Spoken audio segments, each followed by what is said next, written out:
नमस्कार, dB live Bharat news में आपका स्वागत है। इस वक्त की सबसे बड़ी ब्रेकिंग न्यूज ये है कि बिरसा तहसील की बड़ी खबर, महिला बाल विकास परियोजना अधिकारी शिप्रा सिंह पर नियम विरुद्ध पदोन्नति किया जाने पर कलेक्टर कार्यालय बालाघाट तक पहुंची शिकायत। परियोजना अधिकारी ने कहा, जानकारी के अभाव में हुई है शिकायत। आप लोगों के द्वारा कलेक्टर कार्यालय में शिकायत वार्ड नंबर 19 से हूँ मैं।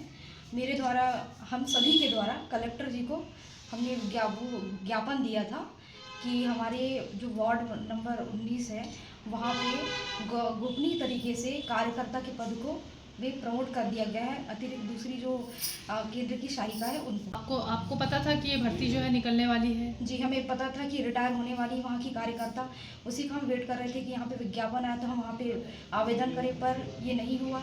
हमें पता चला बाद में कि दूसरी जो आंगनबाड़ी केंद्र की जो सहायिका है उनको प्रमोट कर दिया गया है गोपनीय तरीके से। नियम यह कहता है कि हम वार्ड नंबर 19 में 3 आंगनबाड़ी केंद्र हैं, उनमें तीनों में सहायिका हैं, उनको मौखिक या लिखित तरीके से सूचना पटल पे लगाना था कि यहाँ पे आवेदन करें, इस केंद्र में कार्यकर्ता की पद रिक्त है करके, पर यह नहीं हुआ।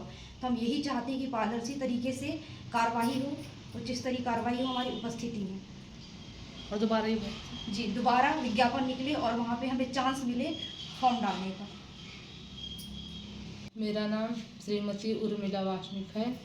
मैं आंगनवाड़ी केंद्र 805 में कार्यरत हूँ और इस केंद्र में जिस सहायिका की नियुक्ति सीधी भर्ती की गई है उसमें हम आपत्ति लगाना चाहते हैं। इस प्रकार की भर्ती पहली बार हुई है? जी मैडम, इस प्रकार की भर्ती यहाँ पर पहली बार हुई है। आपत्ति लगाने के लिए आपको जानकारी है कि आपत्ति लगाने के लिए क्या जानकारी नहीं है, हमें सीधे उनकी भर्ती की गई। आपत्ति का कोई इश्तेहार निकला है? जी नहीं। आपने इस विषय में क्या बोलते हैं अपने परियोजना अधिकारी से बात की है? नहीं की। आपके जो संपर्क में जो कार्यकर्ता हैं, आपके जो सहपाठी हैं, कार्यकर्ता जो आपके साथ में काम करते हैं दूसरे केंद्र में, उनसे आपने चर्चा की? हमें सूचना ही नहीं मिली। आपके ऊपर किसी परियोजना अधिकारी का आपके ऊपर कोई दबाव, कोई फोन है? जी, साइन के लिए प्रेशर डाल रही। कितने दिन से करवाना चाहती हैं वो? जी, कौन से दस्तावेज में साइन करवाना चाहती हैं वो? पता नहीं सर। तो इसके लिए फोन आया था आपके पास? किसका आया था? परियोजना का। कब आया था? क्या नाम है परियोजना अधिकारी का? शिप्रा सिंह। अच्छा, क्या कहना है उनका? उनका कहना है कि हम बार बार ऑफिस बुला रहे हैं साइन के लिए, तो आप क्यों नहीं आ रहे हैं? मैंने बोली मैडम मेरा स्वास्थ्य ठीक नहीं है इसलिए मैं नहीं आ पाई। मैडम जी अपना परिचय दीजिए। मैं शिप्रा सिंह, प्रभारी परियोजना अधिकारी बिरसा। मैडम जी, अभी बिरसा तहसील में बिरसा परियोजना अधिकारी के ऊपर आरोप लग रहे हैं कि वार्ड नंबर 19 भीमजोरी में 3 आंगनवाड़ी केंद्र हैं जिनमें कार्यकर्ता की बिना इश्तेहार विज्ञापन के नियुक्ति कर दी गई है। शिकायतकर्ताओं ने आपके ऊपर आरोप लगाया, इसमें क्या सत्यता है उसकी आप थोड़ी सी विस्तृत में जानकारी दीजिए। कलेक्टर कार्यालय में शिकायत की है कि महिला बाल विकास परियोजना अधिकारी बिरसा के द्वारा गलत तरीके से नियुक्ति निकाली गई, नियम के विरुद्ध नियुक्ति निकाली गई, ये आरोप लगा रहे हैं आपके ऊपर। तो इसमें क्या नियम है उसका आप स्पष्ट जानकारी दीजिए।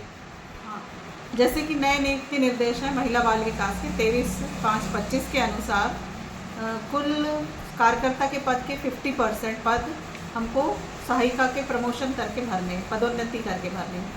तो जैसे कि बिरसा में 357 पद कार्यकर्ताओं के स्वीकृत है, उसमें से हमको करीब 178 पद सहायिका अगर 12वीं पास है और 5 वर्ष की अवधि पूर्ण कर चुकी है तो उनका हमें पदोन्नति किया जाना है जी। और जैसा कि वार्ड नंबर 19 भीमजोरी में 3 केंद्र हैं, कुर्सीपार, भीमजोरी और मस्जिद टोला। तो उनकी तीनों सहायिकाओं के हमने शैक्षणिक दस्तावेज प्राप्त किए और जिसमें से सिर्फ केवल भीमजोरी की जो सहायिका थी वंदना पंचभाया, वो BA पास है और 5 वर्ष उसके पूर्ण हो चुके हैं। उसकी नियुक्ति दिनांक है 2020 में उसकी नियुक्ति हुई है महाचिकम्बा में, और जिसके अनुसार वो 5 वर्ष की अवधि पूर्ण कर चुकी है 2025 में ही। तो उस आधार पे ही उसकी नियुक्ति मस्जिद टोला में की गई है। और मस्जिद टोला की सहायिका जो कि 12वीं पास नहीं है, और वैसे ही खुर्सीपार की भी जो सहायिका है वो 12वीं पास नहीं होने के कारण उन्हें वरीयता नहीं दी गई। हाँ, पदोन्नति की प्रक्रिया के उपरांत सहायिका का पद भीमजोरी केंद्र में रिक्त है और जिसकी कार्यवाही नियुक्ति के अगले चरण माह दिसंबर में विज्ञापन प्रकाशित किया जाएगा, जिसमें आवेदिकाएं आवेदन कर इस पद को भरने की प्रक्रिया में सहभागी हो सकते हैं।